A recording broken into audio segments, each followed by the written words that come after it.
Police स्टेशनला गेलतो. तिथले police PI Kadam senior police आहेत. ते म्हणतात का मुलाची चुकी असेल, त्याला खड्डा दिसला नाही का, ते तक्रार घेण्यात टाळाटाळ करीत होते. ते आम्ही ठेकेदाराच्या विरुद्ध तक्रार द्यायला गेलो तर ते बोलते मुलाची चुकी असेल. असं कसं मुलाची चुकी? त्या दिवस धोधो पाऊस कोसळत होता आणि पूर्ण खड्डा भरलेला असल्यामुळे ते मुलाला कळला नसेल तो खड्डा पाण्यात भरलेला आहे का खड्डा आहे. संबंधित ठेकेदारावर गुन्हा नोंद व्हायलाच पाहिजे. आता तो असे बिल्डिंग कोसळली किंवा नाही तर कुठे पूर झाला तर तिथं असा विशालगड या ठिकाणी पण तो मदत कार्यात सहभाग घेतला होता. भिवंडी दुर्घटना झाली, तिथे पण त्यांनी मृत करण्यासाठी जंग पछाडला त्यांनी.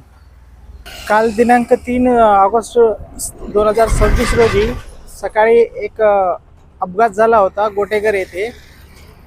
त्या अपघातामध्ये एक TDRFचा जवान मृत्युमुखी पडला. रस्त्यावरील खड्ड्यामुळे त्याचा मृत्यू झाला. त्यामुळे त्यांच्या घरच्या नातेवाईकांनी भावानी तक्रार दिल्यामुळे आम्ही अकस्मात मृत्यू दाखल केलेला आहे. हा आरोप एकदम चुकीचा आहे. आम्ही अशा प्रकारे कुठलेही वक्तव्य केलेले नाही. त्यांचा आरोप होता की जे कोणी कंत्राटदार आहे किंवा ठेकेदार आहे त्यांच्यावर कारवाई करा.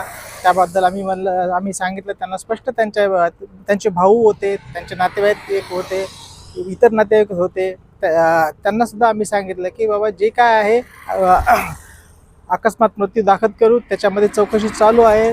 चौकशी चालू झाल्यानंतर तपासात जे निष्पन्न होईल त्याप्रमाणे आपण गुन्हा दाखल करू. त्यांनी जो आपल्यावर आरोप केला की आपण स्पष्टपणे असे म्हणाला आहात की त्या चालकाची चुकी माहितीची, त्या संदर्भात काय? नाही, हे काही आम्ही असं काही बोललेलं नाही. असं कुठल्याही प्रकारे आम्ही निवेदन दिलेले नाही.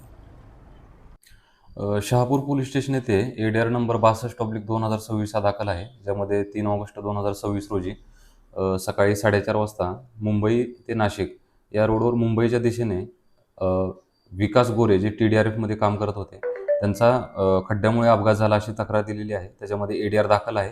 त्याच्यामध्ये आपण पुढील तपास करत आहोत.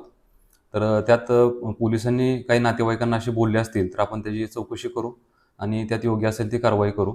मी त्यांचे मयत विकास गोरे जे आहेत त्यांचे भाऊ यांच्याशी पण बोललेलो आहे. ज्या दिवशी घटना घडली सकाळी त्यांना पण सर्व कायदेशीर प्रक्रिया सांगितलेली आहे. पण त्यांनी माझ्याकडे कुठली अशी तक्रार केली नाही किंवा नातेवाईकांनी पण केलेली नाही.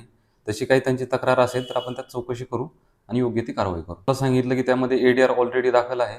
त्यामध्ये तपासात जर काही निष्पन्न होत असेल, कुणाची चूक असेल, कंत्राटदार किंवा अधिकारी ज्यांची कोणाची चूक त्यामध्ये निष्पन्न होईल त्यावर गुन्हा दाखल केला जाईल.